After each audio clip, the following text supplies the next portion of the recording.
بسم الله الرحمن الرحيم الحمد لله رب العالمين الحمد لله الذي هدانا لهذا وما كنا لنهتدي لولا أن هدانا الله أشهد أن لا إله إلا الله وحده لا شريك له وأشهد أن محمدا عبده ورسوله اللهم صل على محمد وعلى آل محمد كما صليت على إبراهيم وعلى آل إبراهيم إنك حميد مجيد اللهم بارك على محمد وعلى آل محمد كما باركت على إبراهيم وعلى آل إبراهيم إنك حميد مجيد ورضى اللهم عن الخلفاء الراشدين والصحابة أجمعين ومن تبعهم بإحسان إلى يوم الدين أما بعد والسلام عليكم wa rahmatullahi wa barakatuh. Mes frères, mes sœurs, les louanges, les remerciements, les éloges n'appartiennent qu'à Allah, le premier qui n'a pas de début, le dernier qui n'a pas de fin, l'apparent, le dominant sur toutes choses. Nous le louons, nous revenons vers lui repentant.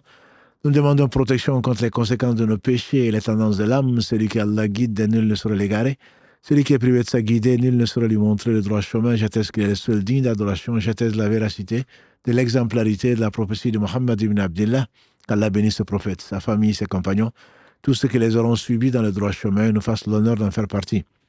Ensuite, donc, le frère, si Mohammed est un peu souffrant, priez pour lui. Donc, il nous manque déjà. C'est la raison pour laquelle, donc, nous allons faire, donc, nous l'avons promis, et donc, nous allons faire ce live sans lui, Inch'Allah, qu'Allah lui donne la santé et le récompense pour tout ce qu'il a fait et tout ce qu'il va faire, Inch'Allah. Donc, vous avez le salam du frère Mohamed Adda et le frère Karim, donc, qui sont à la technique ou dans les coulisses. Donc, nous louons Allah subhanahu wa ta'ala et nous lui devons tout. En effet, on ne saurait jamais louer Allah comme il se doit.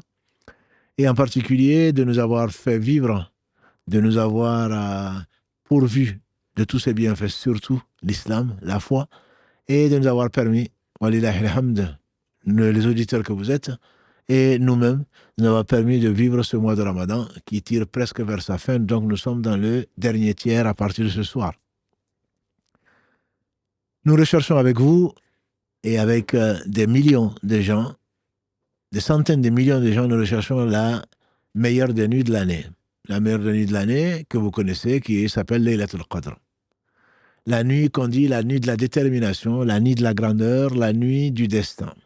Et donc, nous allons chercher ensemble, Inch'Allah, à partir de cette nuit-là, nous allons chercher, Inch'Allah, cette nuit qui vaut plus que 1000 mois. Cette nuit qui est une nuit bénie, et cette nuit, donc, qui est une nuit précieuse, dans la mesure où celui, comme l'a dit le prophète sallallahu alayhi wa sallam, celui qui recherche ou qui veille cette nuit, avec foi et espoir de la récompense, ses péchés antérieurs lui seront pardonnés. Donc, autant de bienfaits, et Allah seul, subhanahu wa ta'ala, accorde donc les bienfaits à qui il veut. Tout bienfait vient de lui, comme il le dit dans la sourate 16, verset 78. Wa ma bikum min ni'matin fa min Allah. Cette nuit de la détermination, donc, nous allons essayer, Inch'Allah, de la chercher ensemble, de vous l'expliquer et de partager donc cette bonne nouvelle avec beaucoup d'entre nous veillent cette nuit, beaucoup d'entre nous recherchent cette nuit sans vraiment connaître sa valeur. Qu'est-ce que c'est que cette nuit? Commençons par la définition. Laylatul Qadr. En arabe, il y a plusieurs raisons que les savants ils ont données. Une explication pourquoi on l'appelle Laylatul Qadr, mais qu'est-ce que c'est que le Qadr? Ce n'est pas seulement la nuit du destin. Les sens sont complémentaires. Mais en arabe, quand on dit Qadru shay, c'est la valeur de la chose. C'est pour cela que parfois on appelle ça la nuit de la valeur. Pourquoi? Parce que, comme on l'avait dit tout à l'heure, c'est une nuit qui est bénie. Une nuit qui est bénie, donc c'est une nuit vraiment qui est à rechercher. Elle a de la valeur. Allah lui a accordé de la valeur, n'a de valeur que ce à quoi Allah a accordé de la valeur. Le temps, la personne, le lieu. Cette nuit, pour beaucoup, est une nuit banale, je dirais. Qu'est-ce qui caractérise cette nuit? C'est une nuit comme une autre. Une des 355 nuits que Allah, subhanahu wa ta'ala, a voulu, puisque le nombre de mois pour Allah, subhanahu wa ta'ala, est de 12. Le jour où il a créé les cieux et la terre, surat 9, verset 36. Et parmi ces mois, il en a choisi 4. Pourquoi? Parce que lui, on ne lui pose pas de questions. Et nous serons interrogés. Sa sagesse a dicté ces 12 mois de l'année, dont 4 sont sacrés. On ne lui pose pas de questions. Comme il est dit dans la sourate 21, Al-Anbiya, verset 23. On ne lui pose pas de questions, c'est nous qui serons interrogés. Le temps, quand le dernier tiers de la nuit, Allah l'a rendu particulier, comme nous l'a informé le meilleur des hommes, Mohammed sallallahu alayhi wa sallam, c'est parce qu'Allah lui a accordé de la valeur, ce dernier tiers, où il descend comme ici à sa majesté, demander bien qu'il sache avant d'avoir créé, celui qui a tout créé sans besoin, à dire, qui est-ce qui m'invoque, je vais l'exaucer. Qui est-ce qui me demande pardon, je vais lui pardonner. Qui est-ce qui va me demander ce qu'il veut et je vais lui accorder. S'il a accordé à la Mecque, le meilleur lieu sur la terre, la valeur qu'il a accordée, la Mecque est faite de roches, même pas de sable. Et pourtant, Allah en a fait le meilleur endroit. Une prière à la maison d'Allah subhanahu wa ta'ala à la Mecque vaut 100 000 prières ailleurs. Pourquoi? Parce que Allah l'a voulu ainsi. La meilleure personne, le meilleur homme que la terre a porté, et il reste le meilleur homme, c'est Mohammed sallallahu alayhi wa sallam. Pourtant, il a été berger. Pourtant, il a été orphelin. Donc la valeur d'une chose, c'est celle qu'Allah lui accorde. Ce n'est pas ce que nous, selon nos critères bassement matériels, peuvent définir. Le meilleur homme serait le plus intelligent avec un QI de je ne sais plus combien. La meilleure terre serait là où on s'amuse le plus, ou là où il y a de la mer, là où il y a de ceci et cela. Non, ce n'est pas le cas. Donc Allah définit. Donc le qadaru shay, la valeur d'une chose. Donc c'est pour ça qu'on a dit la nuit de la valeur, la nuit de la grandeur. C'est comme ça que certains traduisent parmi donc ceux qui donnent l'interprétation de cette nuit de Laylatul Qadr en français. Un des autres sens qui est aussi important, c'est la nuit, on appelle ça Laylatul Qadaru. Qada wal Qadar. Qadaru, c'est-à-dire la nuit du destin. C'est souvent celle-là que l'on a retenue comme explication, mais les deux sont complémentaires, bien sûr. La nuit du destin étant la nuit de valeur, puisqu'Allah subhanahu wa ta'ala a voulu en faire une nuit où les anges descendent. Tanazzalu malaikatu war ruh fiha. Dans la sourate 97 qui porte son nom, Laylatul Qadr. Laylatul Qadr, tanazzalu malaikatu fiha bi'idni rabbihim min kulli amr. Donc c'est la nuit de la destinée. C'est la nuit du destin. Qada wal Qadr. Al-Qada wal Qadr. Donc Allah a tout déterminé. Et ce destin, on en parlera, Inch'Allah, bientôt, à 2h du matin, ou il sera 3h du matin en France.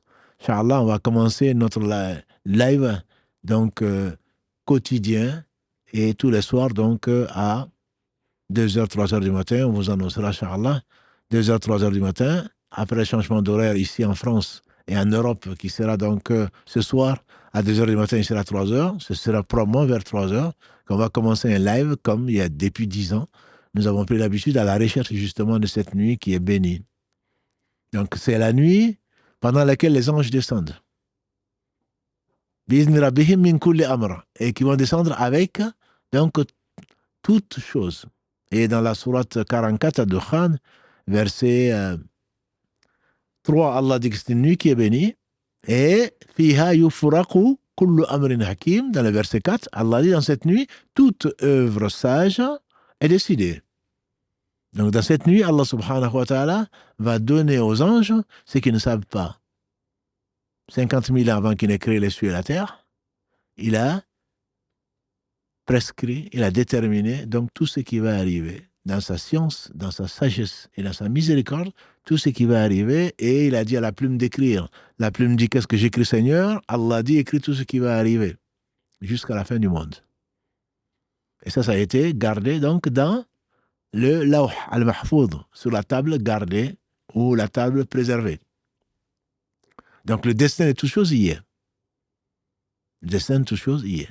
Allah n'a pas découvert quelque chose, ou Allah n'a pas, on n'enseigne rien à Allah. Allah sait absolument tout. Et donc ce destin-là est écrit, et Laylatul Qadr, Allah confie aux anges tout ce qui va arriver jusqu'à l'autre année. Donc voilà deux explications, la nuit de la valeur et la nuit du destin. Qada et Qadar, ce sont deux choses qui sont complémentaires. C'est comme la foi et l'islam. comme le disent les Arabes, quand les deux se rencontrent, ils sont différents. Quand les deux sont séparés, ils sont pareils. Quand on parle de qada, on parle de qadar. Qada, c'est ce qui a été donc décrété 50 000 ans avant qu'Allah n'écrit les cieux et la terre. Qadar, c'est ce qui c'est réalisé. Le qadar, c'est ce que Allah subhanahu wa ta'ala a décrété qui n'est pas arrivé. Le qadar, c'est ce qui est arrivé. Ce qui est arrivé ou vice-versa. Bref, ce n'est pas une question seulement de terminologie, c'est ce qu'on appelle donc nous le destin. Ceci donc détermine, c'est la nuit pendant laquelle Allah subhanahu wa ta'ala a fait descendre le Coran. Allah dit dans la sourate Dukhan, verset 3, Inna anzalnahu fi laylatin mubaraka. Nous l'avons fait descendre dans une nuit qui est bénie. Inna anzalnahu, ici, nous l'avons fait descendre, c'est quoi? C'est le Coran. Donc c'est la nuit du Qadr où Allah subhanahu wa ta'ala a fait descendre le Coran. Et comme les savants sont unanimes dessus, de la table gardée, Allah a fait descendre le Coran, le Bayt al-Izza, donc dans le ciel de ce bas monde étoilé que l'on voit en une seule fois, en une seule nuit qui était pendant le Ramadan. Donc les savants sont unanimes pour dire que Laylatul Qadr, c'est pendant le Ramadan. Allah dit dans le verset 185 de la sourate Al-Baqarah, Shahru Ramadan alladhi unzila fihi al-Qur'an. Shahru Ramadan alladhi unzila fihi al-Qur'an. Hudan linnas wa bayinat min al-huda wal furqan. C'est pendant le mois de Ramadan qu'on a fait descendre le Coran. Donc Laylatul Qadr, c'est dans le mois de Ramadan. C'est dans le mois de Ramadan. Et, on l'a déjà dit, Wathila dit que le prophète sallam a dit les feuilles d'Ibrahim sont descendues à Ibrahim, alayhi salatu wassalam, la première nuit du Ramadan. La Torah est descendue après 6 nuits du Ramadan. Oui, le Ramadan existe. D'où j'ai dit, le jour où Allah a créé les cieux et la terre, comme il le dit dans la sourate 9, verset 36, il a décrété que c'était 12 mois. Et donc, Ramadan fait partie de ces mois. Et chez les Arabes, Ramadan est le nom du 9e mois lunaire. Donc, Ramadan n'est pas né après l'arrivée de l'islam. C'est le jour où Allah subhanahu wa ta'ala a créé les cieux et la terre. Et donc, c'est pendant le mois de Ramadan que le Coran a été révélé. Et Laylatul Qadr, c'est la nuit pendant laquelle Allah a révélé le Coran, comme il dit, c'est pendant le mois de Ramadan que le Coran a été révélé comme guidé pour les gens, pour leur montrer le droit chemin, par miséricorde, et pour leur tracer le critère entre le vrai et le faux. Entre la guider donc, et en faire donc, un discernement, un chemin de discernement, montrer la voie droite. Et donc tout ceci, c'est pendant la nuit de Qadr. Allah a fait descendre donc ce Coran. C'est une nuit, nous avons dit, c'est une nuit qui est bénie. Allah a béni cette nuit-là, et Allah l'a fait descendre dans le mois de Ramadan. Beaucoup d'explications ont été données. Les savants citent jusqu'à 40 explications différentes par rapport à Laylatul Qadr. Mais en réalité, il y a des choses qui sont sûres. Laylatul Qadr a été, depuis la descente du Coran, et Allah subhanahu wa ta'ala donc maintiendra une nuit qu'on appelle Qadr, la nuit du Qadr, jusqu'à ce qu'il hérite la terre, ce qu'elle contient. Contrairement à ces quelques égarés, quelques sectes qui pensent que Laylatul Qadr, c'était seulement pendant la vie du prophète sallallahu alayhi wa sallam et qu'ensuite il n'y en a plus. Non. Il ne s'agit pas de la révélation. La révélation pendant 23 ans a été sur le cœur du prophète sallallahu alayhi wa sallam par l'ange Gabriel alayhi salam qui a été chargé par Allah subhanahu wa ta'ala de lui révéler les versets qu'il a voulu pendant 23 ans. Mais ce n'est pas ça Laylatul Qadr. Laylatul Qadr, c'est la nuit pendant laquelle Jibril alayhi salam est descendu avec le Coran jusqu'au ciel le plus bas. Et puis ensuite, pendant 23 ans, en fonction des circonstances, la sagesse d'Allah subhanahu wa ta'ala a décrété, Allah a décrété par sa sagesse que des versets doivent être révélés, donc du premier verset jusqu'au dernier qui ont été révélés. Donc, entre les deux, il y a eu 23 années.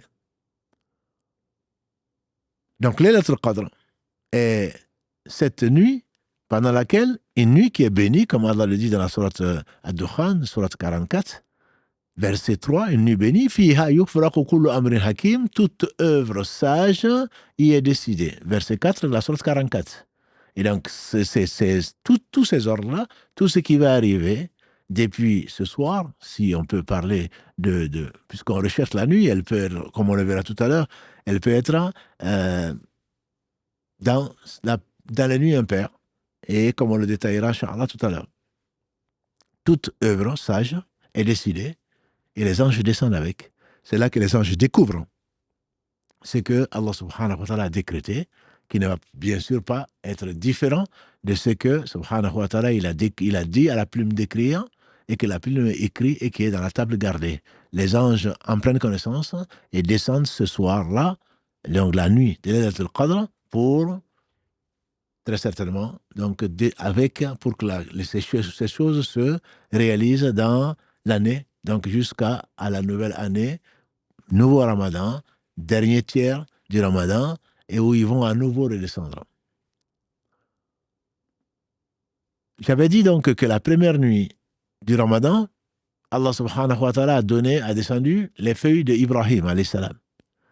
Après 6 nuits, Allah, pendant le mois de Ramadan, encore 6 nuits de Ramadan, Allah a donné la Torah à Moussa alayhi salam. Après 13 nuits, a dit le prophète sallallahu alayhi wa sallam, Allah a fait descendre l'évangile, l'Injil, sur Jésus alayhi salam.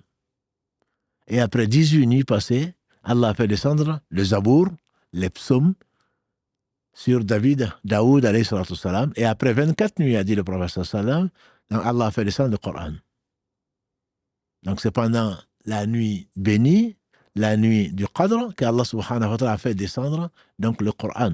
Les autres livres ayant également été descendus pendant le mois de Ramadan, d'après ce hadith de Wathila ibn Ashqaq, et qui est donc consigné dans le Musnad de l'imam Ahmad, qu'Allah lui fasse miséricorde. C'est une nuit du mois de Ramadan, et qui est donc chaque année. Ce n'est pas une nuit qui s'est arrêtée avec la mort du prophète sallallahu alayhi wa sallam, la révélation s'est arrêtée, mais cette nuit-là existe parce que toutes les œuvres sages, tous les actes sages qu'Allah a décrétés, et il est le sage, donc vont se réaliser donc chaque année pour chacun d'entre nous.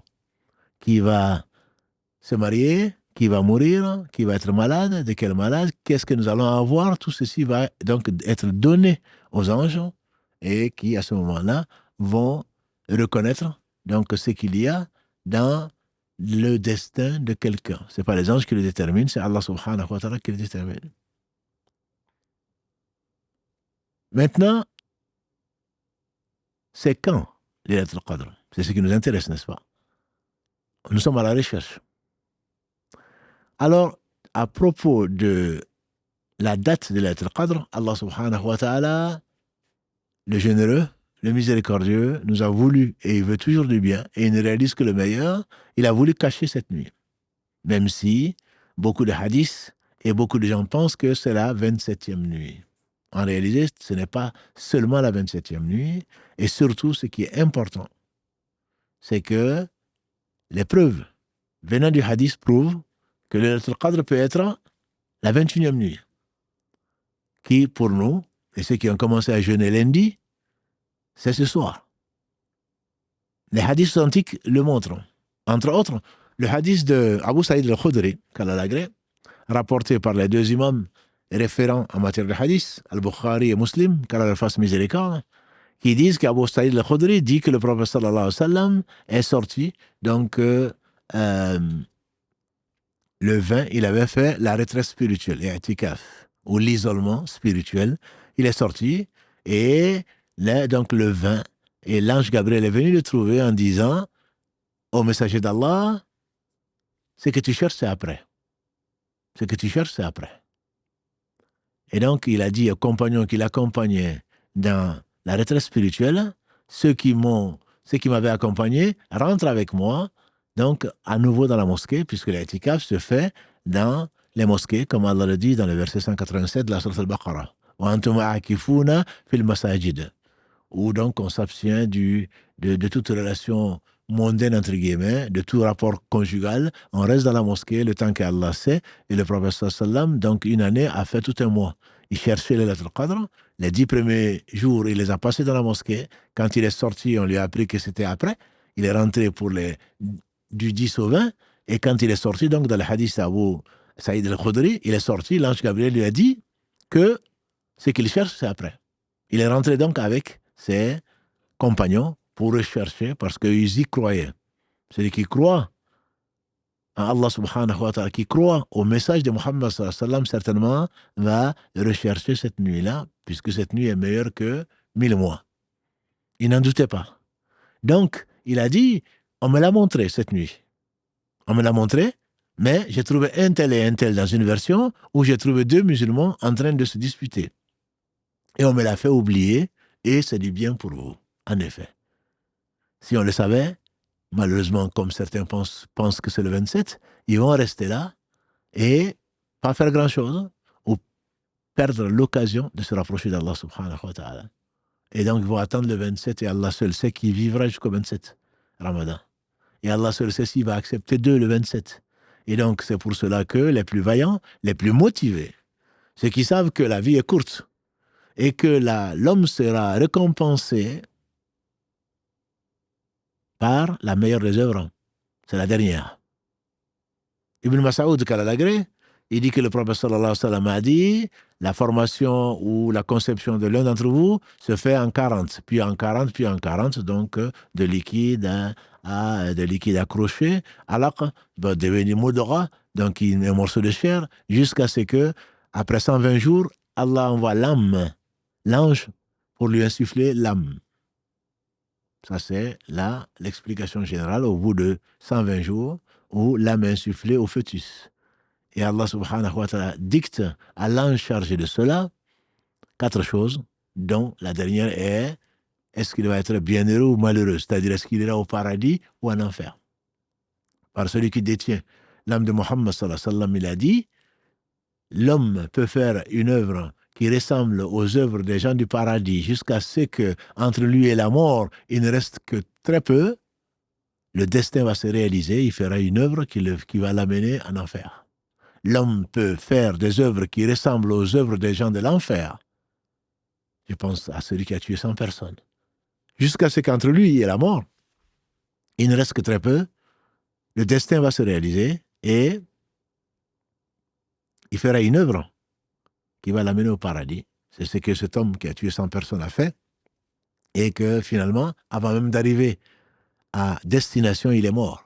Et Allah a envoyé les anges du paradis comme les anges de l'enfer pour rendre son âme et l'amener soit au paradis, soit en enfer. L'histoire est belle, elle est longue. Mais pour la raccourcir, ensuite, Allah a envoyé un ange sous la forme d'un homme pour départager les 2 parties, les anges du paradis et les anges de l'enfer, sur eux tous la paix. Et finalement, il leur a dit de mesurer la distance qui le sépare. Il avait tué 100 personnes. Or, tuer une seule personne, dit Allah, aux fils d'Israël, et c'est aussi vrai pour nous, dans la sourate 5, verset 32, c'est comme si on avait tué l'humanité entière. Il en a tué 100. Pourtant, son destin, c'était d'être bienheureux. Il a regretté, il a quitté finalement, et avant d'aller là où il devait aller faire le bien, il est quand même mort. L'ange, sous la forme d'un homme, leur a dit donc de mesurer la distance qui le sépare de là où il est parti, de là où il est mort. Et de là où il est mort, de là où il voulait partir. L'intention, la bonne intention.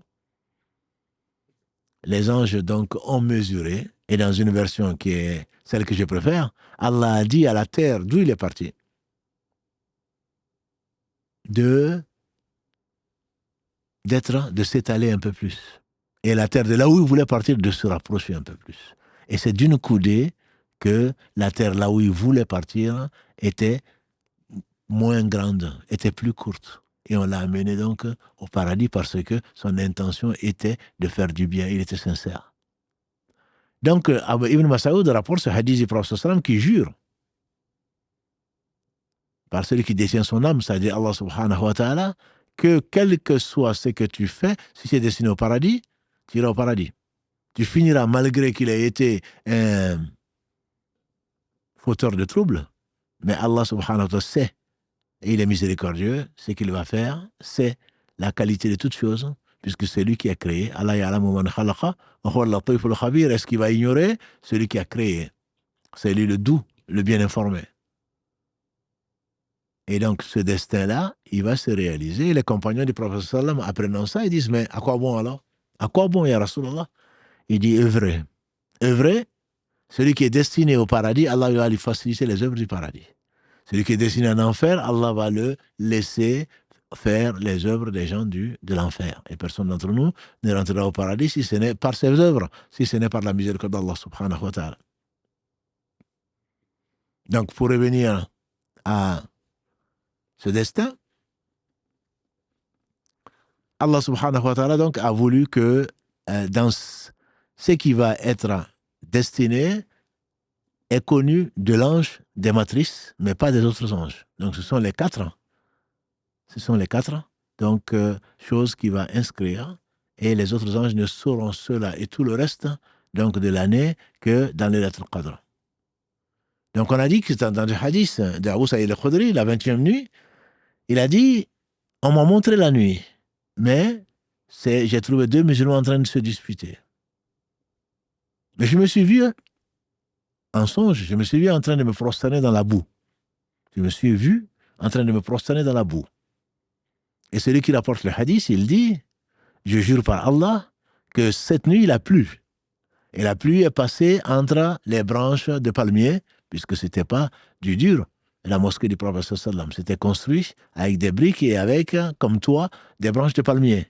Et donc, l'eau a pénétré le toit par les branches de palmiers et j'ai vu la nuit, le matin plutôt, Fajr, du 28e jour, 21e jour plutôt, le prophète sallam sortir avec la boue sur le front, donc comme trace de prosternation.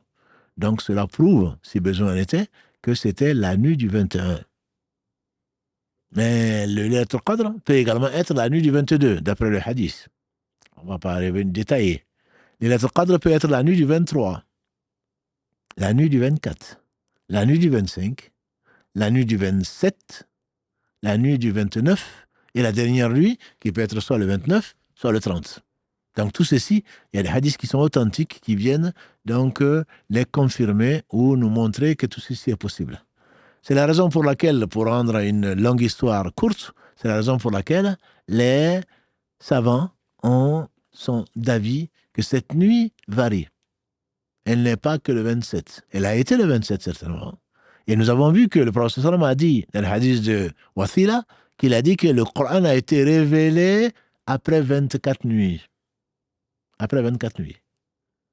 Et donc, quand le Coran est descendu sur le cœur du prophète, c'est quand Allah a fait descendre le Coran, donc au ciel le plus bas, c'était après 24 nuits.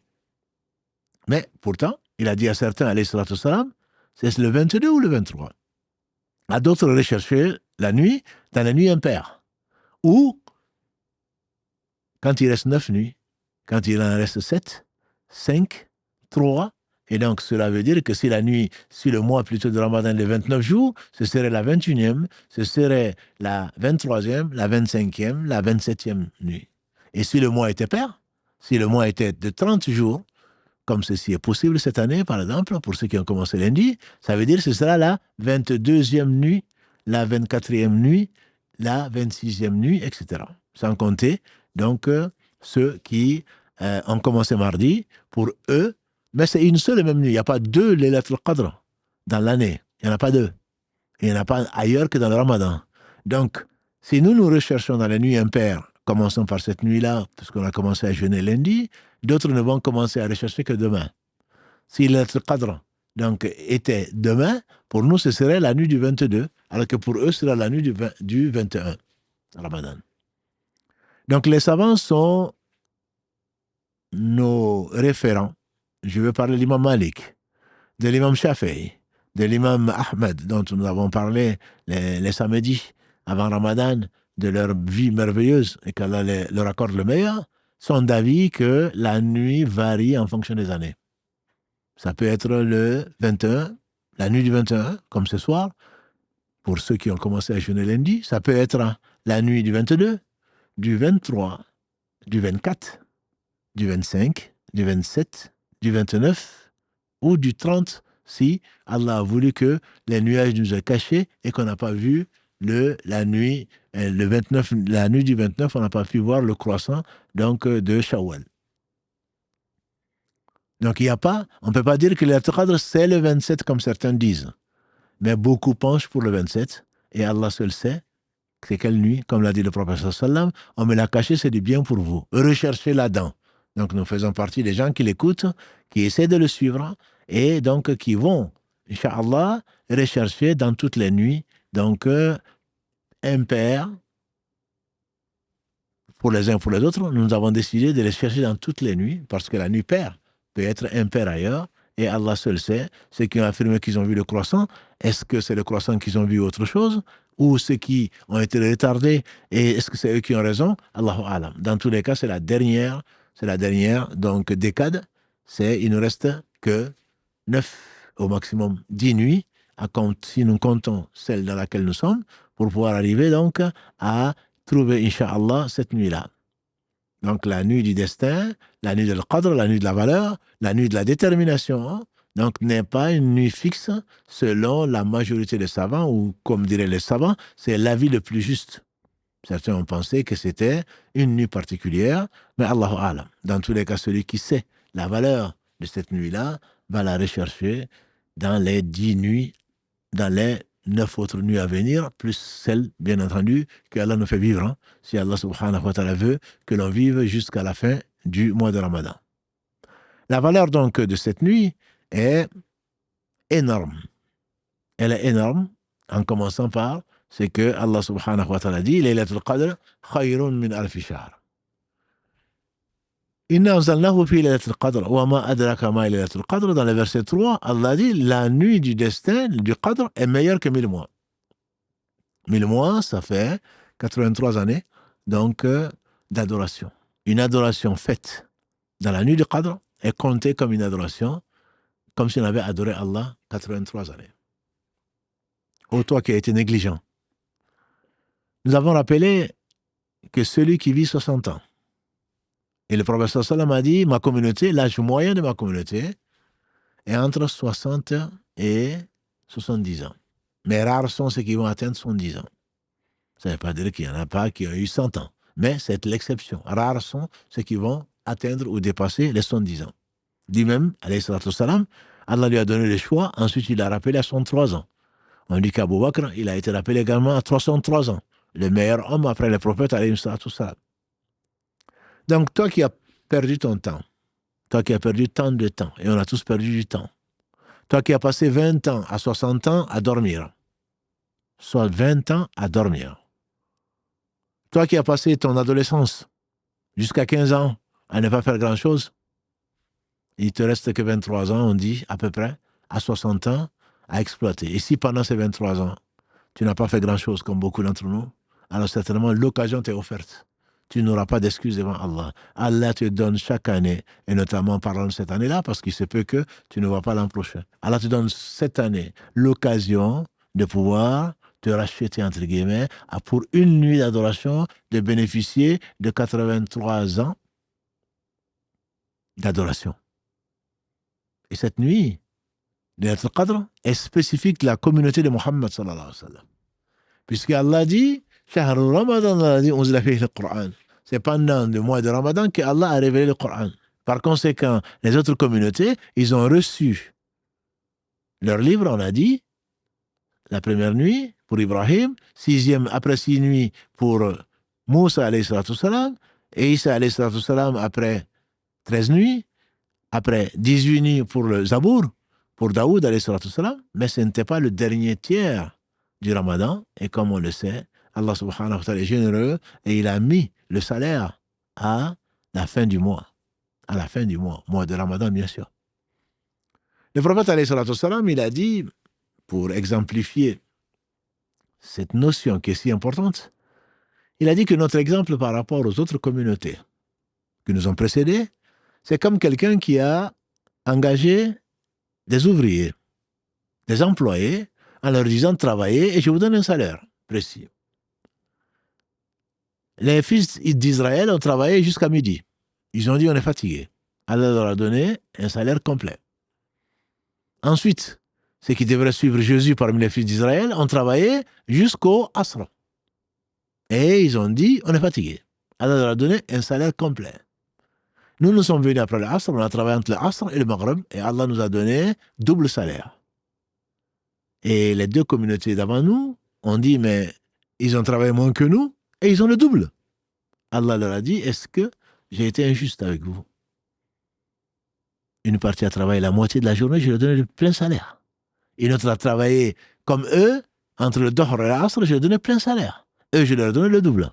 Ça, c'est une faveur qu'Allah accorde à qui il veut, et qu'Allah soit loué de nous avoir accordé une faveur qu'il n'a accordée à personne, donc, dont la nuit de Qadr.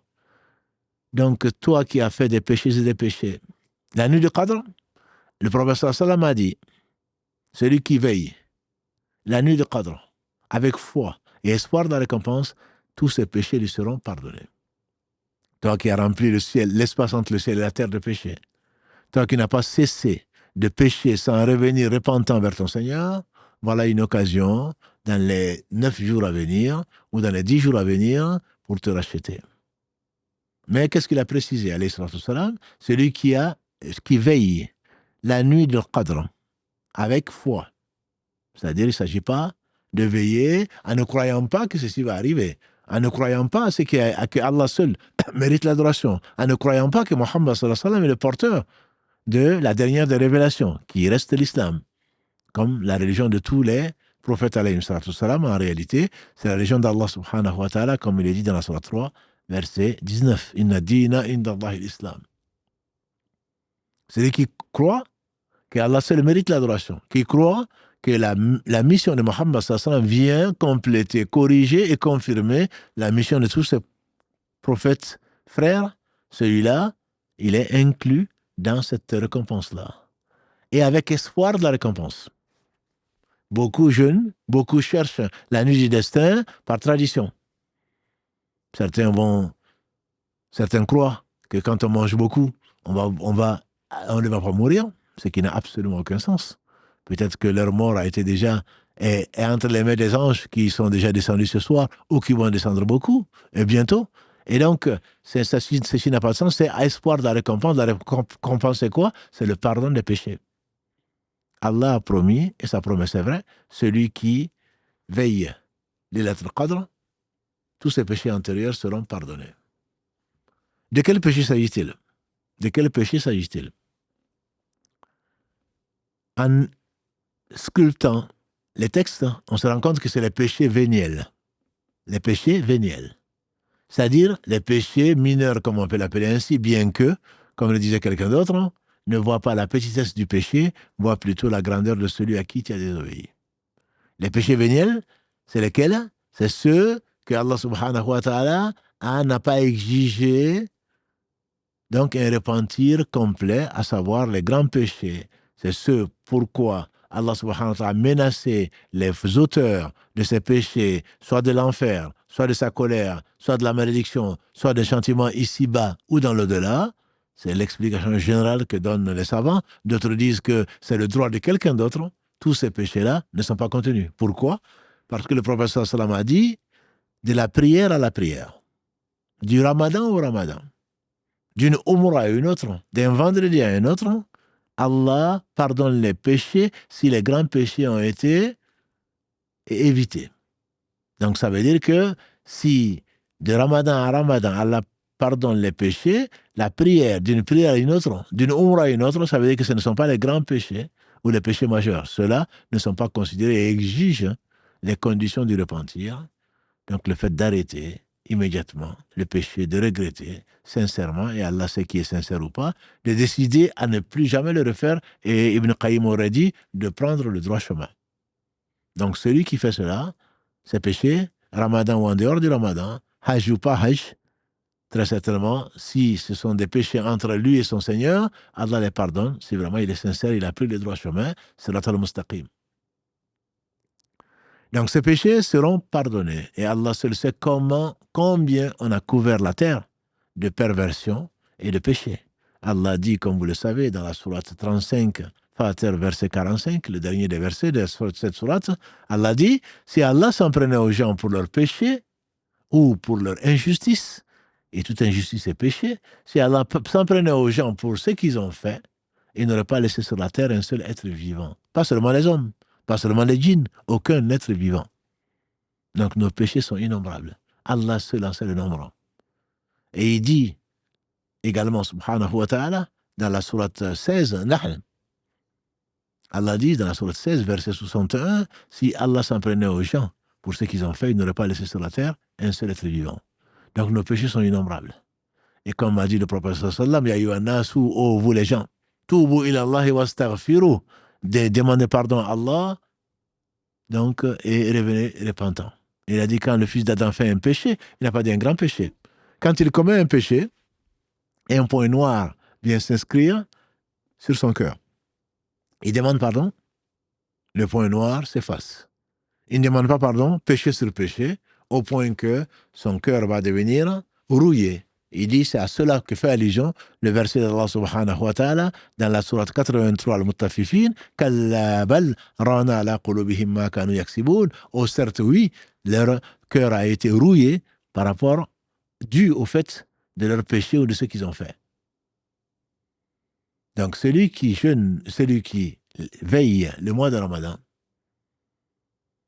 pendant le mois de Ramadan, qui recherche la nuit du Qadr et qui l'a, avec foi et espoir de la récompense, verra ses péchés pardonnés donc.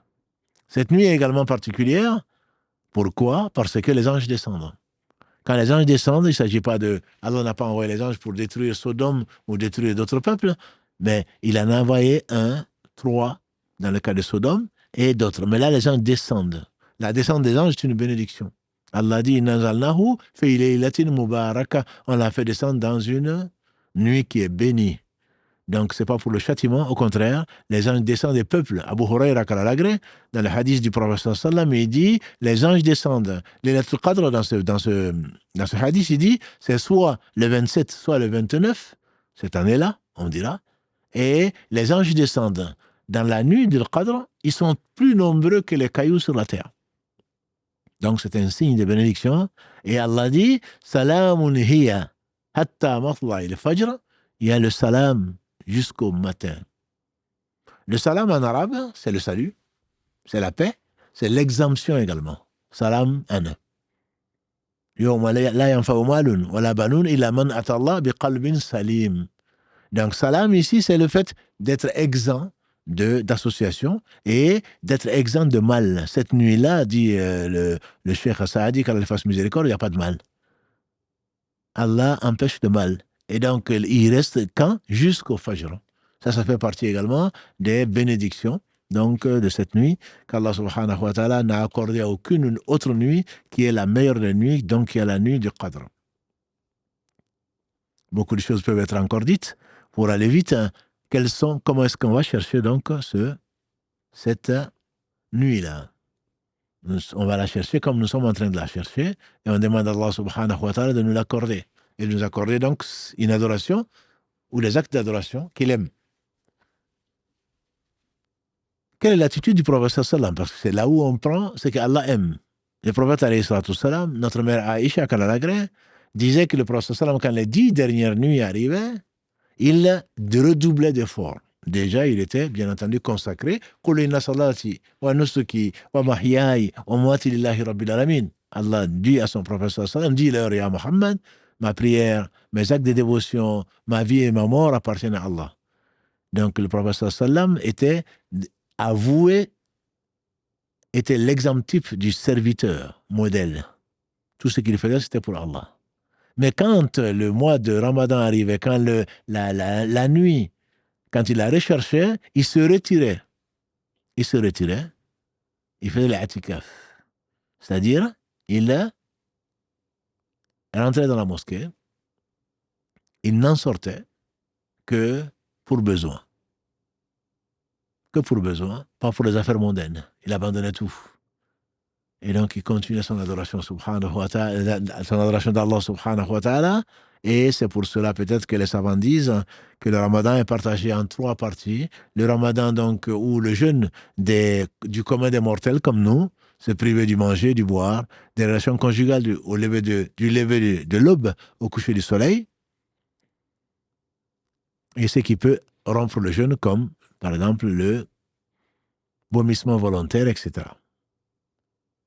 Et c'est ce que, malheureusement, beaucoup de gens gagnent de leur jeûne.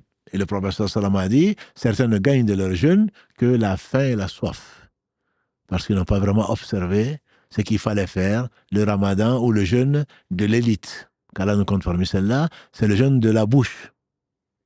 On ne ment pas, on ne calomnie pas, on ne médit pas. C'est le jeûne de la main. On ne fait pas d'injustice par la main, on ne touche pas ce qui ne nous appartient pas. C'est le jeûne des pieds, on ne va pas là où Allah n'aime pas qu'on nous voit. C'est le jeûne des yeux. Quand on voit des choses qui ne sont pas à regarder, on baisse le regard. C'est le jeûne de tous les organes. Et le meilleur jeûne encore, de l'élite, bien sûr le prophète sallam étant le modèle. Vous avez dans le prophète d'Allah le très bon modèle pour celui qui croit en Allah et au jour du jugement dernier. L'élite de l'élite, c'est que c'est le cœur qui jeûne. Et que le cœur n'est traversé que par le rappel d'Allah subhanahu wa ta'ala. Toute autre chose n'a pas d'accès au cœur. Et donc il se retirait, sallallahu alayhi wa sallam, dans la mosquée, s'adonnant à ça et tout ce qui était matériel. Et Aïcha donc nous disait, notre mère, il redoublait d'efforts, il se serrait le pagne. Les Arabes, ils ont discuté quant à l'explication, il se serrait le pagne, ça veut dire qu'il faisait beaucoup d'efforts. D'autres disent non, il s'abstenait, il n'avait pas de relation avec ses femmes. Pendant ces 10 jours-là, recherchant cette nuit-là. Et il réveillait sa famille pour les inciter à rechercher cette nuit-là. À rechercher cette nuit. Ça, c'était l'attitude du prophète sallallahu. Quant à nous, on va le prendre comme exemple. On va donc encore faire plus d'efforts. Comme j'ai dit, c'est à la fin du mois que l'on donne le salaire. Et la dernière des actions, on demande à Allah qu'elle soit la meilleure. Parce que si l'homme est rentré au paradis, c'est grâce à Allah au travers de la dernière des actions qui était une action des gens du paradis.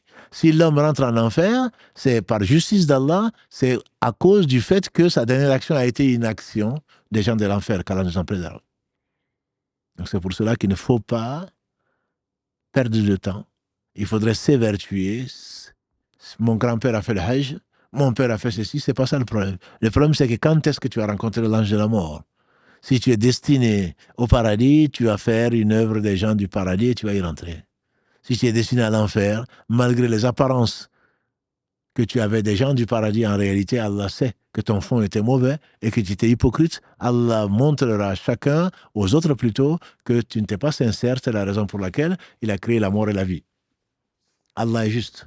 Allah est miséricordieux. Il n'a jamais mis quelqu'un en enfer qui méritait le paradis. La vie et la mort ont été créées pour cela. Et donc, nous disions que ces actions, donc qu'est-ce qu'on va faire? Le prophète sallam serrait donc son pagne. En disant pour nous, on va redoubler d'efforts. Il réveillait sa famille. Mais ce que Allah aime le plus, c'est les prières à l'heure. Et en groupe. Pour les hommes en tout cas. Cela veut dire quoi? Cela veut dire que cette nuit-là et toutes les nuits, le prophète sallam a dit, celui qui prie le Isha en groupe, on imagine à la mosquée, on lui inscrit comme s'il avait prié la moitié de la nuit. Celui qui prie le Fajr en groupe, on lui inscrit comme s'il avait prié la moitié de la nuit. Donc celui qui fait le Isha en groupe et qui le fait le Fajr en groupe, c'est comme s'il avait prié toute la nuit. Ça, c'est la récompense qu'Allah a réservée à celui en temps normal. Que dire alors de celui qui le fait la nuit du Qadr, la nuit du destin. Donc c'est la chose la plus aimée d'Allah. L'acte le plus aimé d'Allah, c'est la prière à l'heure, comme l'a dit Ibn Mas'ud, qu'Allah l'agrée.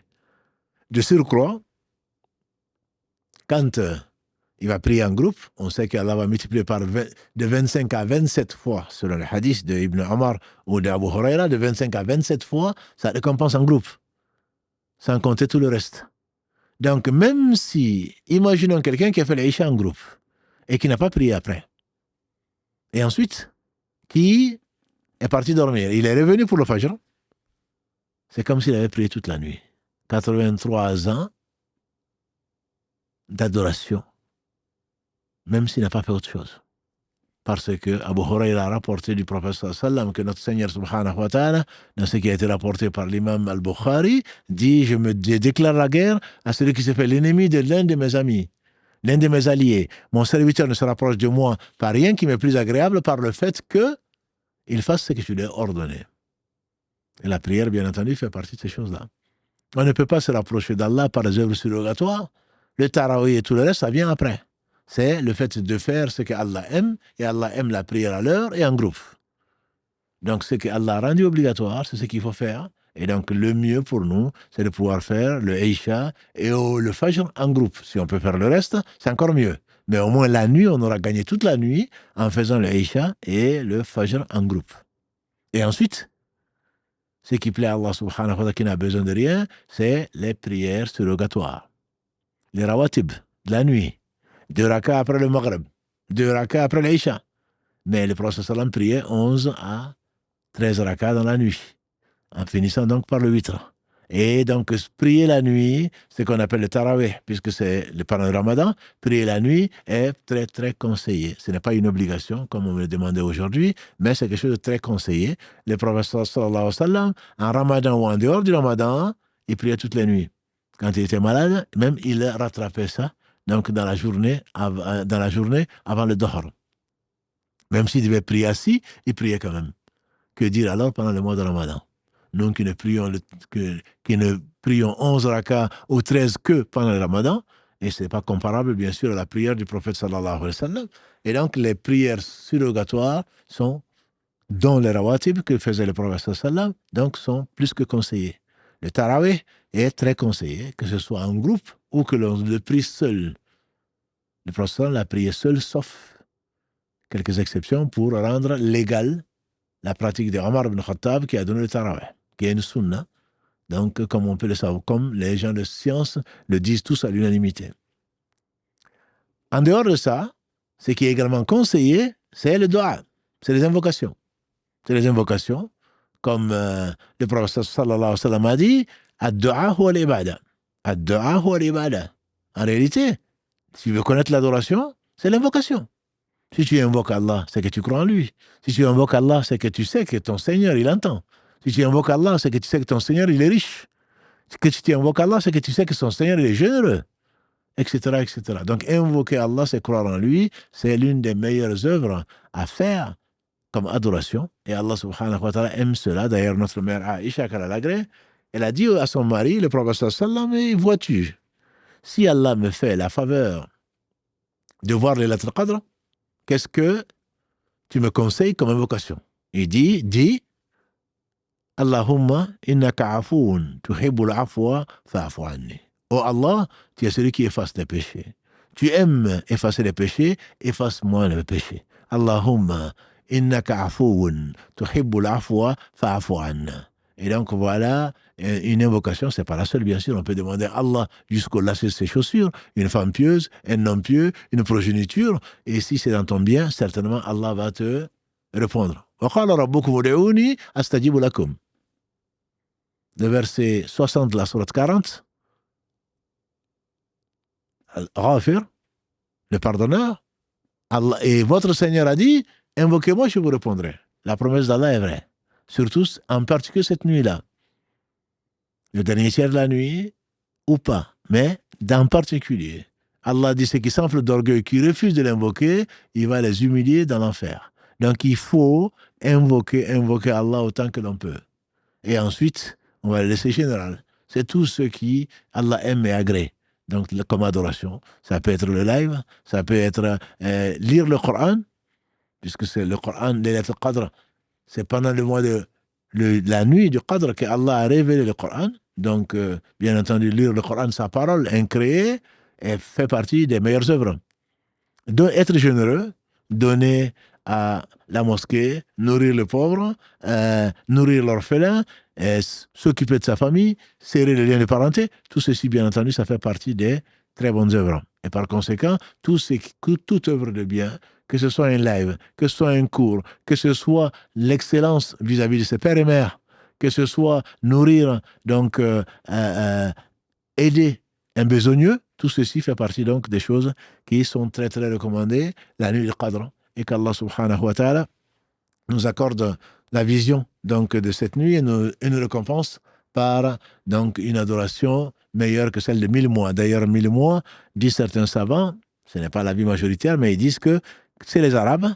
Quand on dit 1000, ça veut dire c'est sans compter. Mais si on s'arrête au vrai chiffre 1000, ça fait 83 années donc d'adoration et quelques. Mais à supposer que ces 83 années, c'est déjà énorme.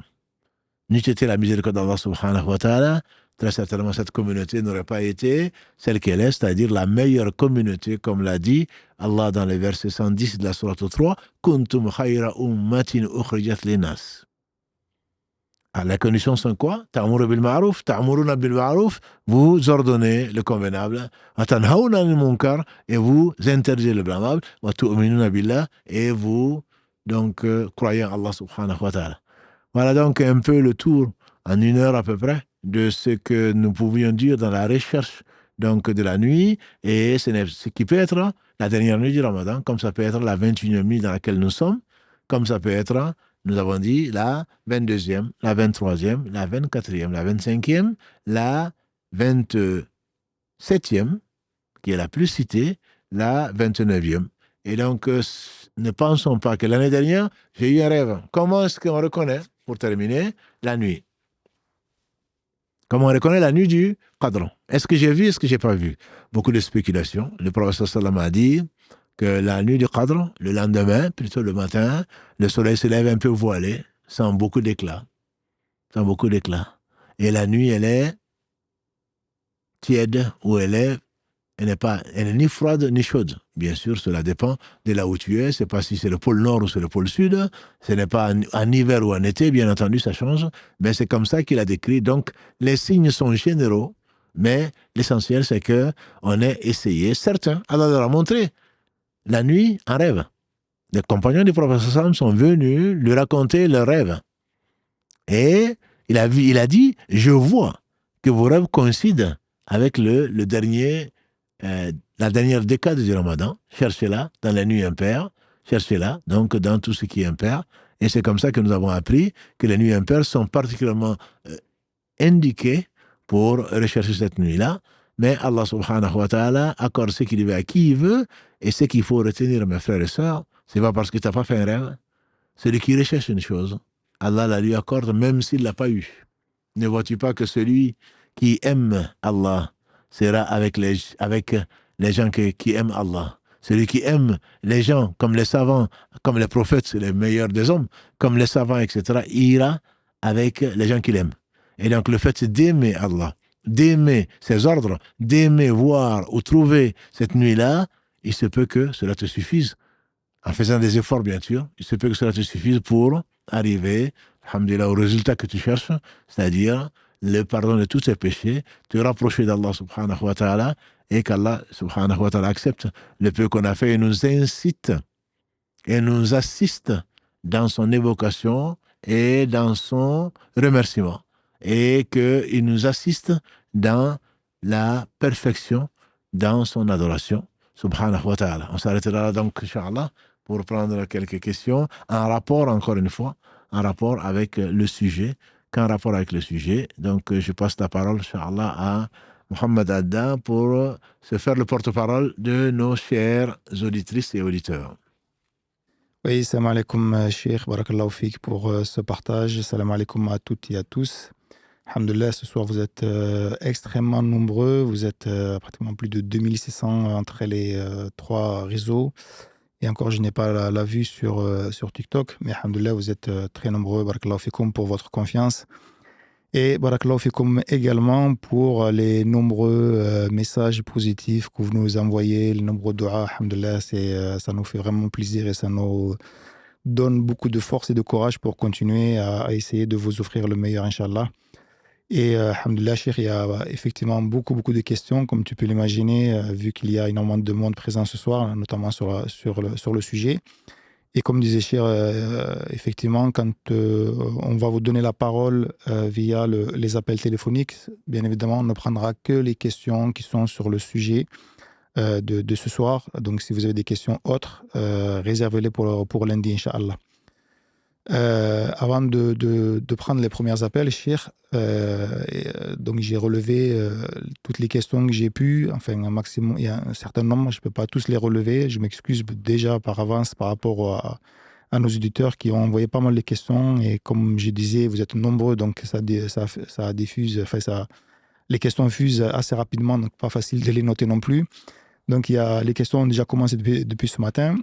Alhamdulillah. Et Cheikh, alhamdoulilah, la question qui a été posée à plusieurs reprises, notamment, c'est des sœurs qui disent donc, quand une sœur est indisposée, quelles sont les adorations qu'elle peut faire pendant ces 10 dernières nuits, donc pour essayer elle aussi de trouver la nuit du destin.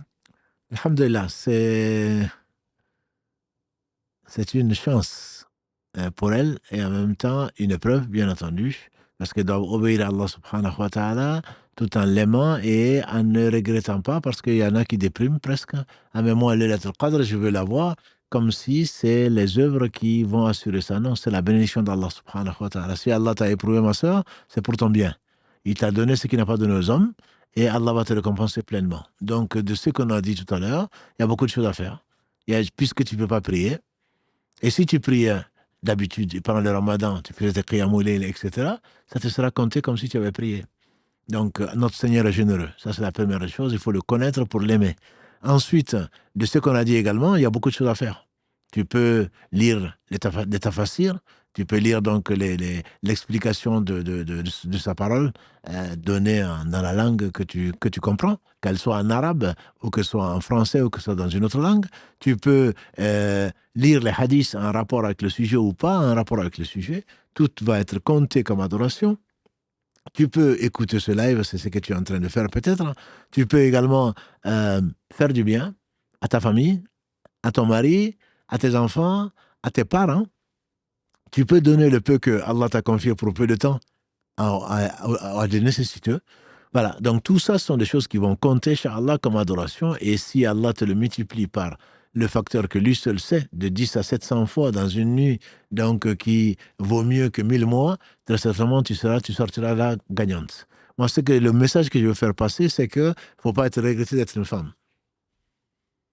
Allah a mis dans la femme ce qu'il n'a pas mis dans l'homme, et donc il ne faut pas regretter. Ah, c'est dommage, j'entends parfois, on ne peut même pas prier. Si les hommes prient, c'est peut qu'Allah n'ait même pas accepté d'une seule personne. Voilà, et toi qui avais l'intention de le faire, Allah sait que c'est lui qui t'a éprouvé. C'est par respect et par vénération de ton Seigneur que tu ne pries pas ou que tu ne jeûnes pas pendant ces périodes-là. Très certainement, ne doute pas qu'Allah subhanahu wa ta'ala va te le récompenser pleinement. Donc il faut vraiment, encore une fois, aimer Allah, aimer ses ordres et les respecter pour pouvoir goûter vraiment à la félicité ici-bas avant l'au-delà. Barakallahu fik, Cheikh. Est-ce que, pour rester juste dans le même thème, en fait, est-ce que pour la femme qui passe toute la nuit justement à faire ses invocations, à prier chez elle, ça a la même récompense que de le faire à la mosquée? Ça a la même récompense, peut-être plus. Le prophète sallam a une compagne, une femme de compagnon ou une compagne qui lui dit à Rasulallah, j'aimerais bien prier avec toi. J'aimerais bien prier avec toi. Il dit, je sais. Mais la prière chez toi est meilleure que la prière à la mosquée.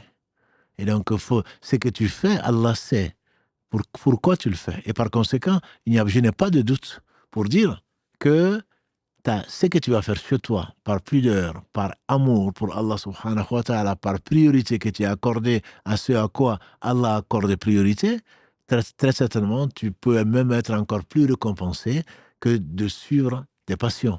Suivre tes passions, je veux dire, non, moi, il me faut aller à la mosquée, les hommes vont à la mosquée, pourquoi je n'y vais pas? Tout le monde y va. Non, ne fais pas comme tout le monde. Est-ce qu'Allah aurait aimé? Qu'est-ce qu'Allah aurait aimé? C'est la question que l'on doit se poser. Si le professeur sallam était là, qu'est-ce qu'il m'aurait conseillé?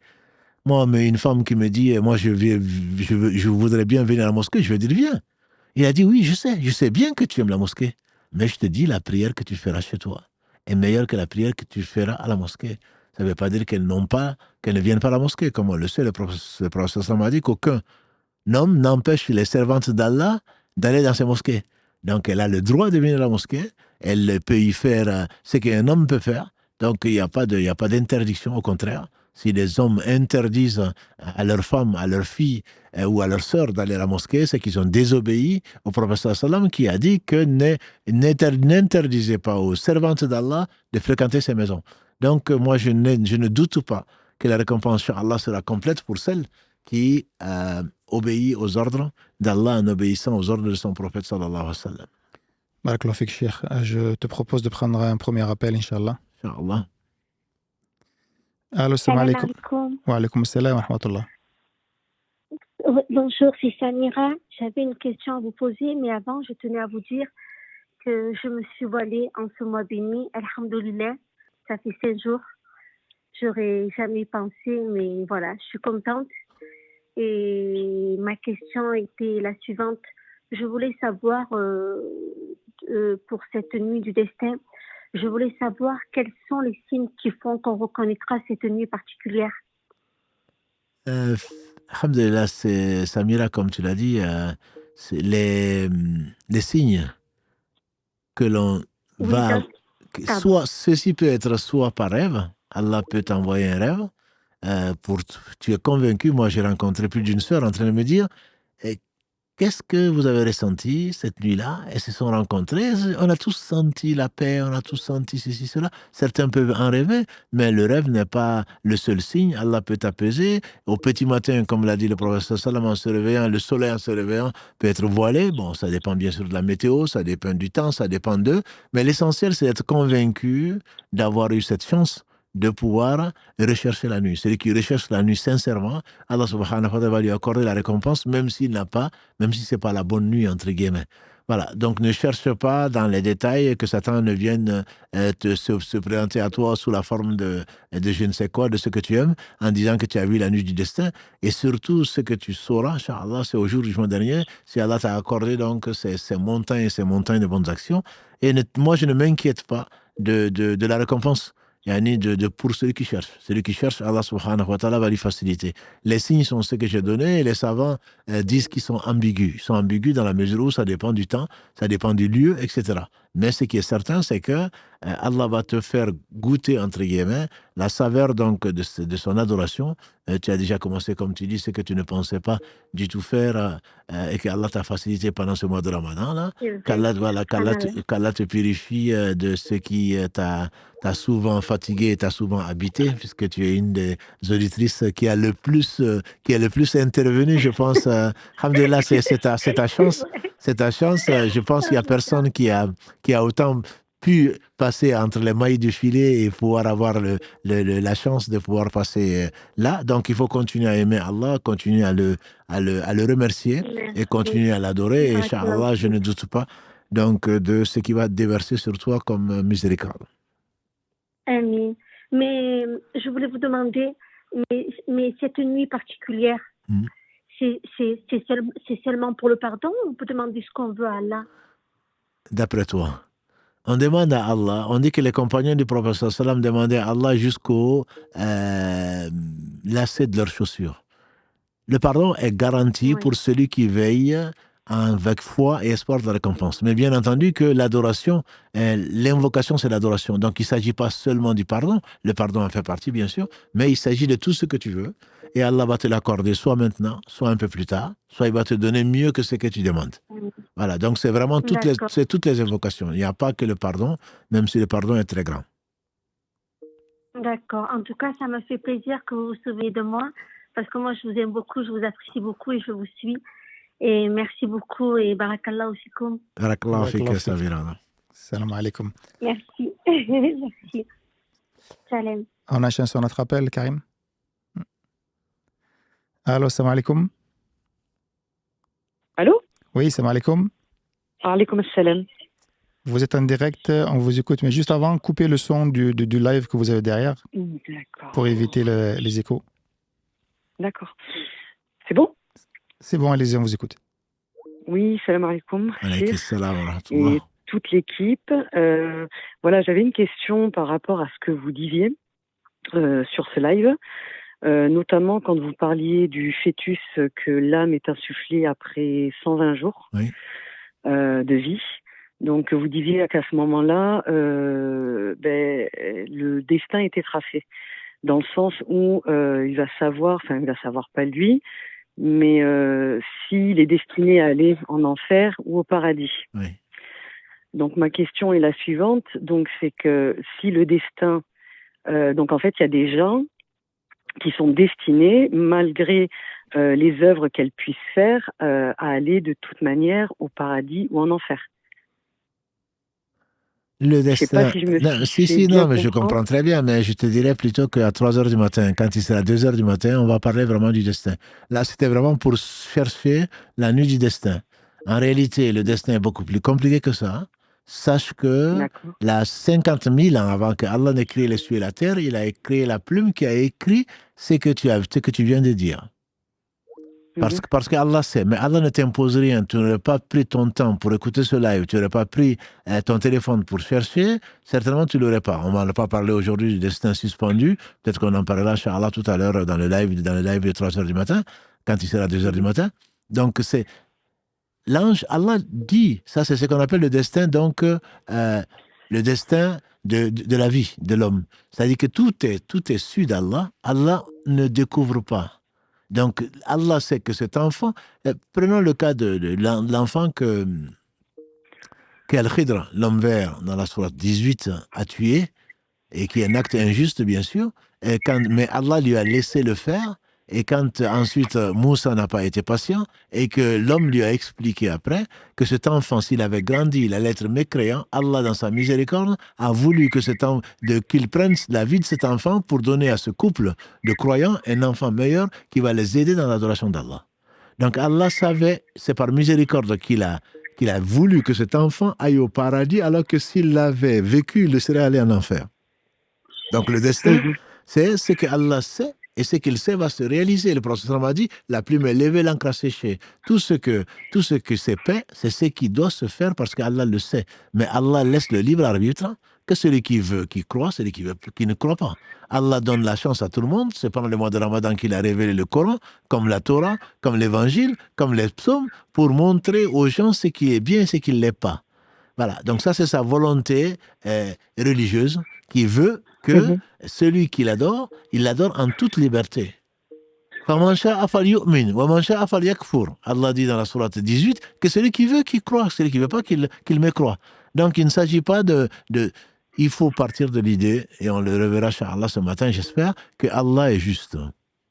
Allah n'est pas un despote, Allah n'est pas un tyran, mais il aurait mis tout le monde en enfer. Bien sûr que la part de l'enfer est connue. On a dit, quand Allah, au jour du jugement dernier, va dire à Adam, sors de ta descendance la part de l'enfer, Adam va demander combien, Allah dit sur 1000 de tes descendants, 999. Donc bien sûr que la part de l'enfer est connue. Le prophète, quand il le dit comme ça, bien sûr qu'Allah l'a informé de la part de l'enfer, il le sait. Il le sait, mais ça ne veut pas dire ce qui est écrit.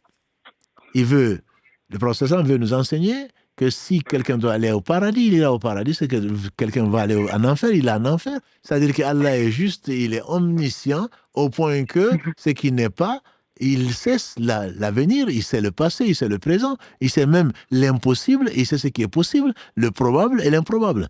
Donc c'est juste pour savoir que Allah il est omniscient et qu'on ne va pas surprendre Allah, et si je fais ça, il ne va pas me donner ça, etc. Donc c'est dans cet esprit-là qu'il faut comprendre le hadith, mais bien entendu, tout ceci est basé sur la justice d'Allah subhanahu wa ta'ala. Allah n'impose à personne ce qu'elle ne fait pas, jamais. Allah il insiste souvent dans le Coran.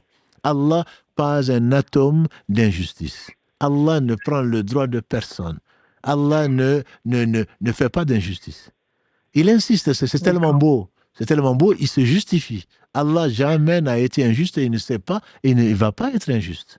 Ya ibadi inni haramtu dhulma ala nafsi wa ja'altuhu bainakum muharrama fala tadhalamu. Mes serviteurs, je me suis interdit l'injustice. Et je la rends interdite entre vous et vous ne vous faites pas injustice. Donc si on part sur cette base-là, nous ne sommes pas des jouets. Bien qu'Allah fasse ce qu'il veut, Allah ne nous a pas créés pour mettre une partie en enfer, une partie au paradis, alors qu'ils ne l'ont pas mérité ou qu'il a été injuste vis-à-vis d'un tel ou d'un tel. D'accord, c'est plus clair. Alhamdulillah. Très bien, barakallahu fik, et Allah vous récompense par le meilleur. Oui, merci beaucoup. Toi aussi, barakallahu fik. Merci, salam alaikum. Salam alaikum. Avant de prendre un autre appel, une question écrite.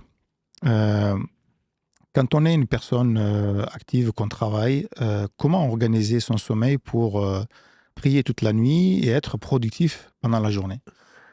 Alors, c'est une bonne question qu'il fallait poser au docteur Reda qui était là samedi dernier sur le sommeil et sur le ramadan et la nutrition. Non, il faut être organisé et il ne faut pas perdre son temps devant autre chose que le live. Voilà. Non, il faut être organisé. Effectivement, c'est difficile. Mais on sait que c'est rentable. S'il y a des soldes, s'il y a je ne sais quoi d'autre, 83 années d'adoration en une seule nuit, ça vaut le coup. Donc ça veut dire qu'une fois qu'on a fait l'Aïcha, et qu'on a fait le tarawih, on se couche assez tôt, on profite avant que le train donc ne passe, on dort un peu, ensuite on se lève et on continue à prier. Ça ne veut pas dire que c'est le cadre qu'on ne dort pas du tout. Et en ce moment-là, une fois qu'on travaille autant que l'on peut, et après on fait une petite sieste qui vient couper la journée, si c'est possible, même si c'est d'une demi-heure. On a vu dans la conférence samedi dernier que une heure de sieste, c'est le maximum. Sinon, on se réveille fatigué, etc.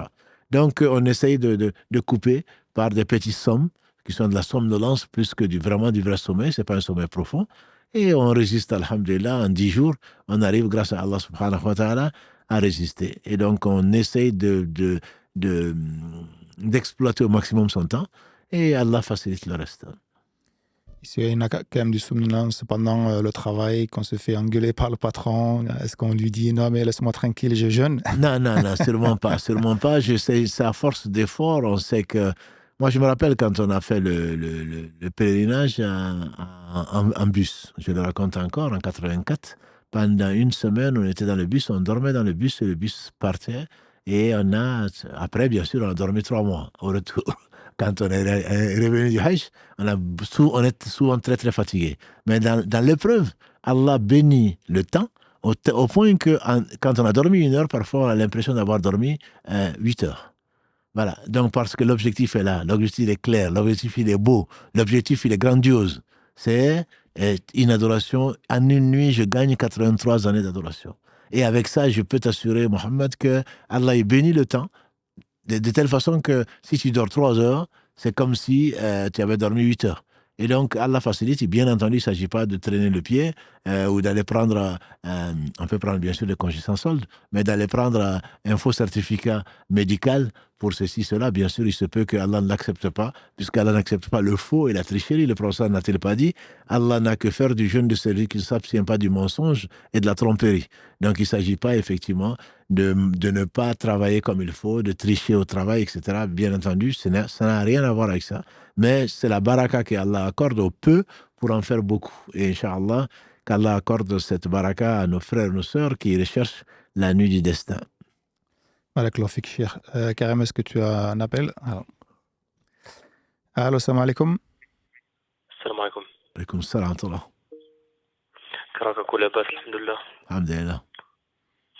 Je voulais te demander, cher, c'était en fait par rapport à ce que tu disais, comme quoi si on faisait l'Aïcha au Jama, et si on effectuait aussi le Fajr au Jama, on avait l'équivalent du coup de la salat toute la nuit. Tout à fait. Donc si on tombait pendant la nuit du destin, comme on disait, on recherche la nuit et puis les doigts sont acceptés.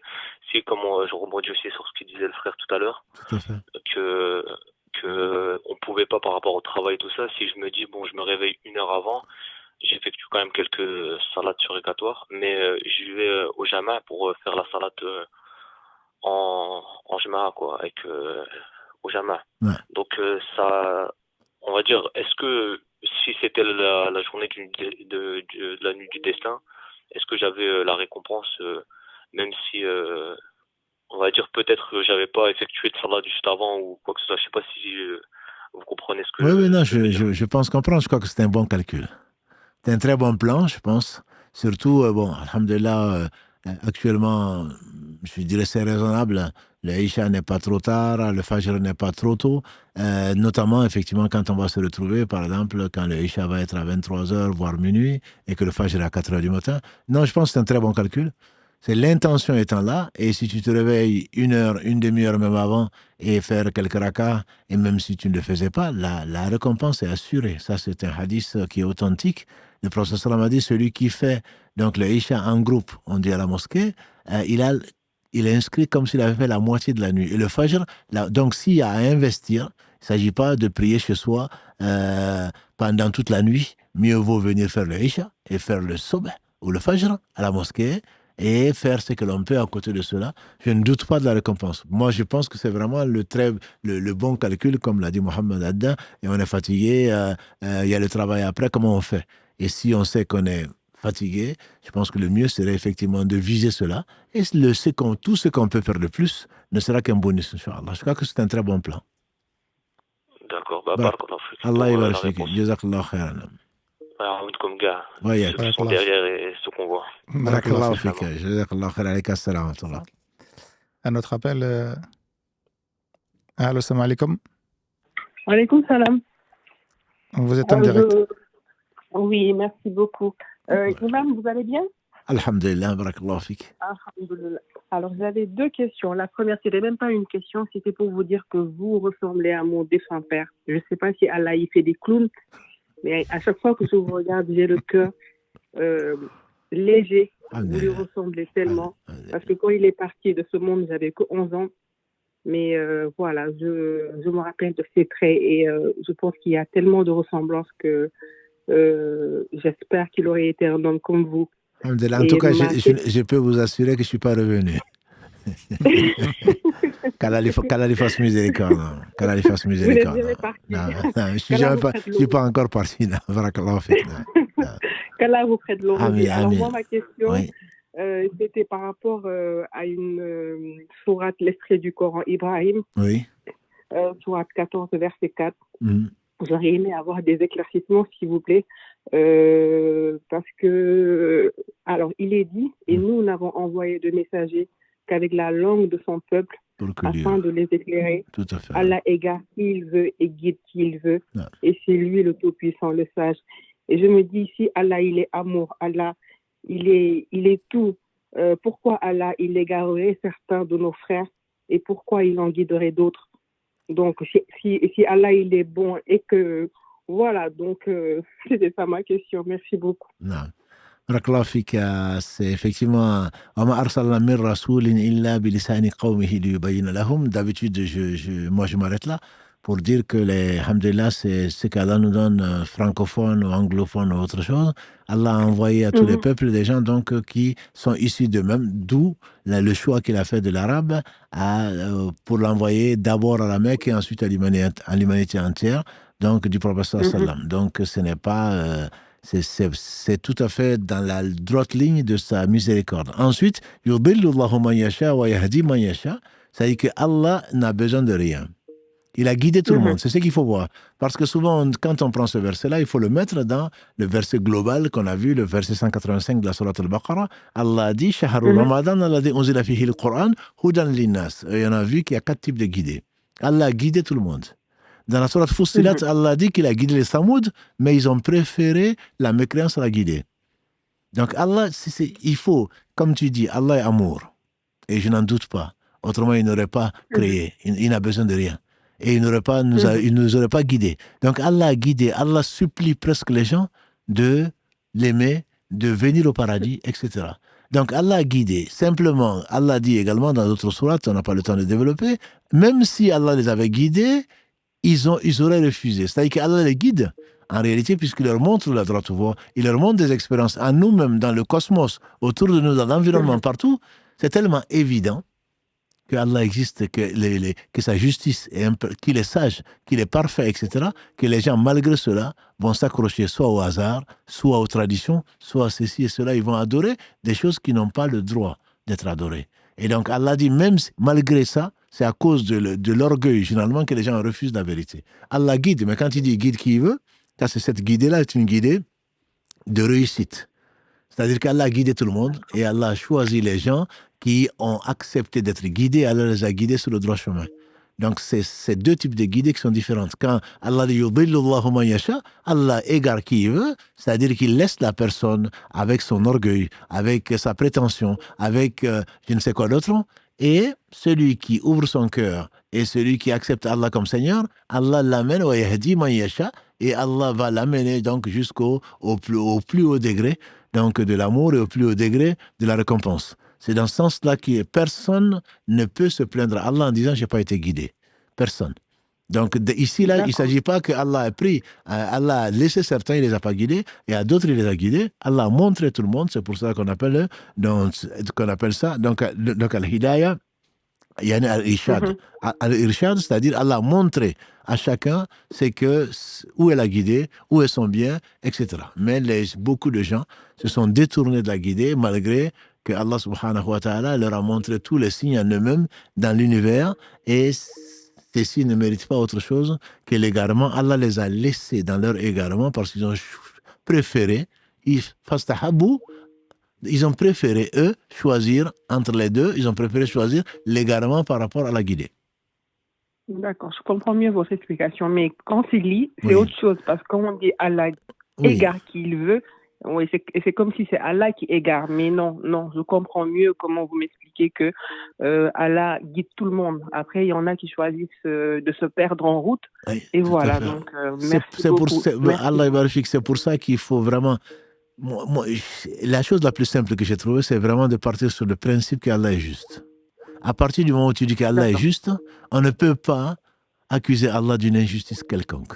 À partir de ce moment-là, tous les autres versets viennent se compléter les uns les autres et s'expliquer les uns les autres. Voilà. Mais quand on part en disant oui, mais dans le Coran, tu as le verset 4 de la sourate 14 qui dit qu'Allah égare, donc moi il m'a égaré. Non, Allah t'a pas égaré. Allah t'a pas égaré, Allah t'a guidé et tu as refusé la guider. Et combien d'entre nous, Yanis, sont conscients qu'ils auraient dû suivre le chemin et qu'ils ne l'ont pas fait. Et c'est pour cela qu'au jour où on ne pourra pas utiliser la langue pour mentir ou pour essayer d'expliquer quelque chose, que les gens, chacun va reconnaître qu'Allah est juste et que c'est lui qui a refusé la guider. Et ça, ce sera au jour du jugement dernier. Malheureusement, ce sera trop tard pour beaucoup. Subhanallah. Merci beaucoup, Imam. Allah Merci beaucoup. En tout cas, merci beaucoup. Au revoir. Barakallah fik. Salam alaikum. Barakallah fik. Salam alaikum. Notre appel, Karim. Allez. Allô, salam alaikum. Salam alaikum wa rahmatullah. Bonsoir. Eh ben, je suis ravie de vous avoir depuis le temps. Alors, moi, j'ai une question à poser qui quand même concerne de toute façon le ramadan. J'aimerais que vous avoir en tout cas des axes de compréhension, la nuance qu'on fait entre prophète, messager et prophète. Allô. La nuance, oui. Vous voulez savoir la nuance entre prophète et prophète messager, c'est ça? Oui, tout à fait. Voilà. Donc, là, il y a, bon, comme d'habitude, hein, il y a un détail, il y a un développement à faire, mais le plus simple, hein, la majorité des savants expliquent qu'un prophète n'est pas forcément un messager, mais un messager est forcément un prophète. Je m'explique. Si on prend le cas de Mohammed sallallahu alayhi wa sallam, un prophète reçoit une révélation. Celui qui n'a pas de révélation n'est pas prophète. Et il y en a eu 124 000. On dit que Mohammed, qu'Allah le bénisse, a été prophète quand Allah lui a révélé Iqra bismi rabbika alladhi khalaq. Lis au nom de ton Seigneur qui a créé. Donc Allah lui a envoyé l'ange Gabriel sous la forme que l'on imagine, très effrayé, qu'il n'attendait pas. Lis au nom de ton Seigneur. Donc il a reçu un message. Donc il est prophète.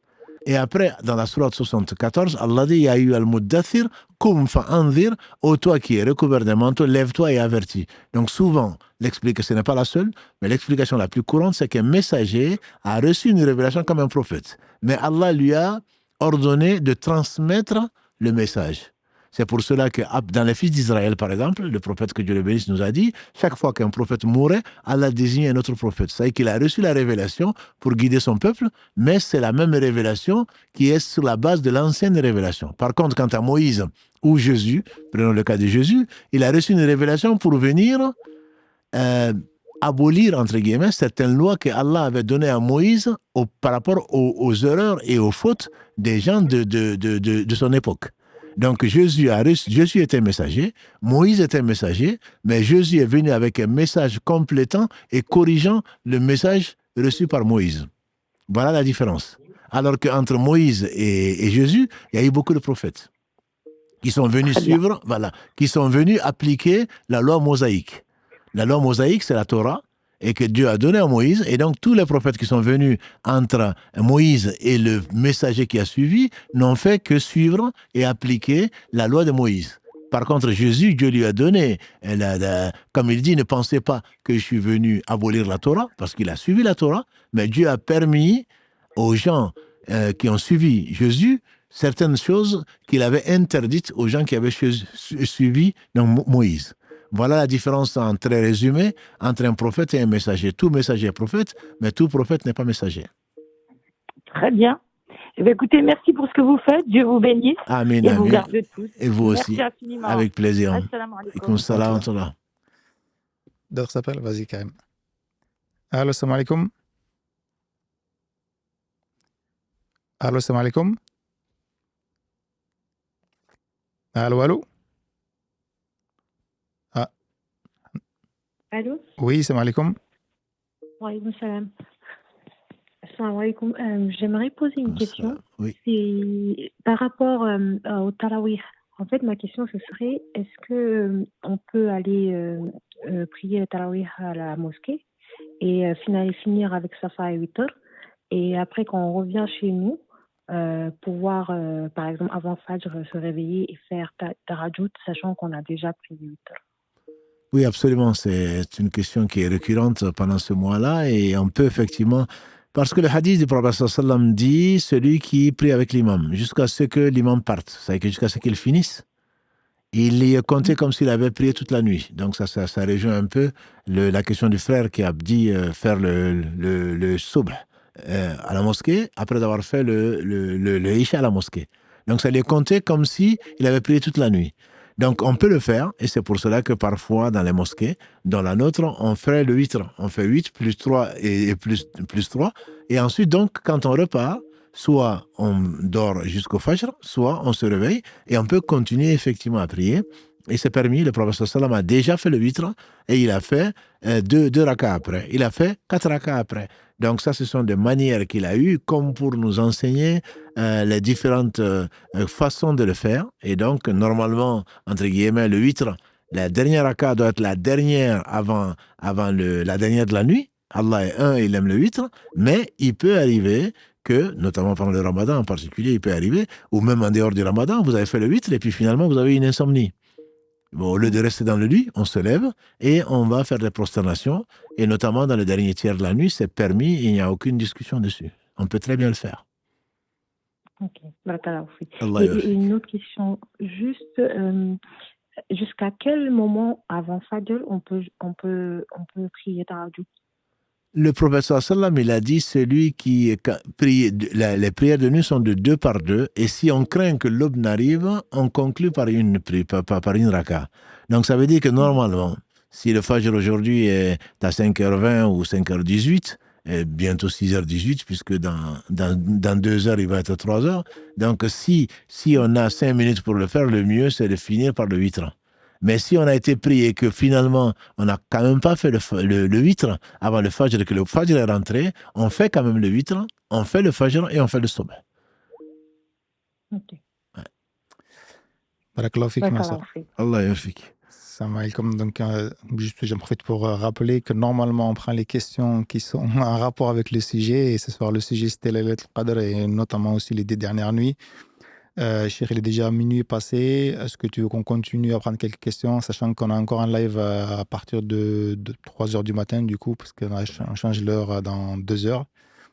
Non, je pense qu'on va, Inch'Allah, le temps qu'on se prépare pour l'autre live, pour nos auditeurs et auditrices très nombreux, comme tu l'as dit tout à l'heure, qu'on remercie pour leur confiance surtout. Et donc, si ils sont et elles sont prêtes à nous rejoindre à nouveau dans 2 heures, en fait, dans 2 heures, je pense que ce serait mieux qu'elles se reposent un peu et qu'on se repose un peu, que Karim change de stade de matériel, parce que le live de 3 heures du matin sera fait, Inch'Allah, dans la mosquée.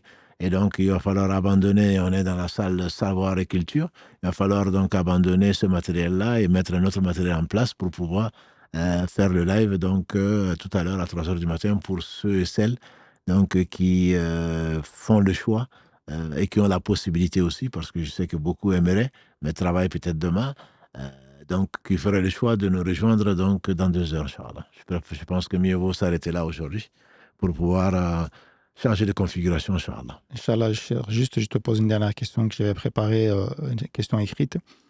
Sachant que quand on cherche cette nuit-là, alhamdoulilah, si on arrive à la trouver, on a 83 ans de prière et les péchés qui sont effacés. Est-ce que si on fait des péchés pendant cette nuit-là, ils sont décuplés? Est-ce qu'on fait des péchés pendant cette nuit-là? C'est vraiment ce serait le comble. On en fait forcément, mais comme Allah subhanahu wa ta'ala dit que si ce sont des péchés véniels, en tout cas, à la fin de la nuit, on espère au matin qu'on sera quand même pardonné. Il a dit, Allah pardonne tous les péchés. Ces péchés-là, ce sont des péchés véniels. Maintenant, pour n'importe quel péché, c'est pas le moment de le faire, c'est jamais le moment de faire d'un péché, encore moins pendant cette nuit-là. Donc, on doit se concentrer sur l'adoration, ce qu'Allah aime donc et agrée parmi les œuvres du cœur, des membres et de la langue et des membres. Et donc, le matin arrivé, on espère être exempt de tous les péchés dits mineurs. Quant aux péchés majeurs, ce soir ou ailleurs, il faudrait donc les arrêter, regretter, décider de ne plus jamais le faire. Et donc, j'espère, Inch'Allah, qu'on va utiliser notre temps à faire du bien pour profiter donc de cette valeur unique de l'année, et plutôt que de se tuer le temps, comme les gens aiment le dire, à médire, à faire des péchés. Ça, certainement, c'est vraiment pas le jour, ce n'est jamais le jour, mais c'est encore moins la nuit pour... on n'a pas de temps à perdre. On n'a vraiment pas de temps à perdre parce que chaque jour qui vient ne reviendra pas, comme l'a dit le prophète sallam, ne reviendra pas jusqu'au jour du jugement dernier. Profitons donc de chaque minute, si c'est possible, pour essayer de gratter encore un peu de bien, sachant néanmoins que ce n'est pas ça qui va nous faire entrer au paradis, mais il se peut que par là, Allah nous fasse miséricorde et nous rapproche donc pour le restant de notre vie dans ce bas monde et ensuite donc dans l'au-delà. Barakallahu fik, Cheikh. Donc on va s'arrêter là et barakallahu fikoum à toutes et à tous de nous avoir suivis. Vous étiez vraiment très nombreux ce soir et désolé encore une fois parce que vous avez posé beaucoup de questions. Et encore une fois, c'est des questions auxquelles on a déjà répondu dans les autres lives, donc n'hésitez pas, en attendant le live de 2 heures, d'aller sur notre page YouTube ou de Facebook. Et vous avez là tous les lives que vous pouvez retrouver et prenez le temps d'écouter, d'apprendre, et vous allez voir que il y a pas mal de réponses qui vont vous être apportées à travers ces lives-là qu'on a déjà fait. Qui vont vous apporter des réponses à des questions que vous vous posez. Donc, désolé, je sais qu'il y en a qui ont insisté, vous n'avez pas posé ma question, vous n'avez pas posé ma question, mais alhamdoulilah, j'ai déjà une longue liste devant moi, et donc j'essaie de faire en fonction de celles qui sont les plus pertinentes aussi. Comme je dis souvent, c'est des questions qui se répètent, donc souvent j'essaie de regarder celles qui ne se répètent pas pour essayer de les poser. Barakallahu fikoum, je te laisse terminer et je vous dis moi la semaine prochaine, Inch'Allah. Barakallahu fik Mohamed, barakallahu fik Karim. Une pensée pour aussi Mohamed, donc, qui est un peu souffrant, qui n'a pas pu nous rejoindre. On espère, Inch'Allah, le meilleur pour lui et surtout une purification. Et que Allah subhanahu wa ta'ala vous récompense et vous accorde son agrément, c'est ce que vraiment on recherche, et son paradis, donc, qui est signe de sa satisfaction de nous. Qu'Allah subhanahu wa ta'ala nous pardonne donc tous nos péchés, les petits comme les derniers, les petits comme les grands, les premiers comme les derniers, ceux qui sont cachés comme ceux qui ont été apparents, et ce que Allah lui seul sait, et qu'Allah subhanahu wa ta'ala soit satisfait de nous et bénisse. Et donne un surcroît de bénédiction au meilleur des hommes, Mohammed sallam, dont on n'a peut-être pas parlé assez aujourd'hui, bien qu'on ait cité beaucoup de hadiths, au travers de qui il nous a ouvert les yeux, au travers de qui il a béni notre temps, au travers de qui, Inch'Allah, nous avons connu notre Seigneur subhanahu wa ta'ala, et au travers de qui Allah a voulu nous guider vers tout le bien dans ce bas monde avant l'au-delà. Qu'Allah bénisse donc ce prophète, sa famille, ses compagnons, tous ceux qui les auront suivis dans le droit chemin, et nous fasse l'honneur d'en faire partie. Subhanakallahumma bihamdika, ashhadu an la ilaha illa anta, astaghfiruka wa atubu ilayk. Et pour les plus motivés, on se dit à tout à l'heure, Inch'Allah. Wassalamu alaikum wa rahmatullahi wa barakatuh.